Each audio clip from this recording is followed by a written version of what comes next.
সোমবার দলের চেয়ারপারসনের গুলশান কার্যালয়ে সদস্য নবায়ন কর্মসূচির উদ্বোধনকালে তিনি কথা জানান।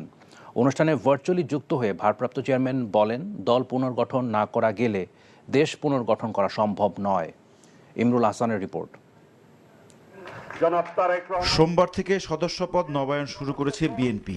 নিজের সদস্যপদ নবায়নের মধ্য দিয়ে এই কার্যক্রমের উদ্বোধন করেন বিএনপির ভারপ্রাপ্ত চেয়ারম্যান তারেক রহমান। 20 টাকা চাঁদা দিয়ে তিনি প্রাথমিক সদস্যপদ নবায়ন করেন।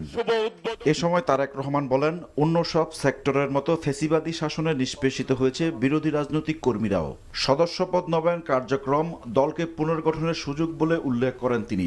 যেই মানুষগুলো এত ঝড়ের পরেও দলটিকে ধরে রেখেছে, যেই মানুষগুলো দলকে নিয়ে গিয়েছে সাধারণ মানুষের কাছে, যেই নেতাকর্মীগুলো, যেই কর্মীগুলো নিয়ে গেছেন মানুষের কাছে, মানুষের মধ্যে ধরে রেখেছে দলগুলোকে, যেই মানুষগুলোর কারণে আজ আমরা আমাদের অবস্থান থেকে আমাদের কথাগুলো বলতে পারি।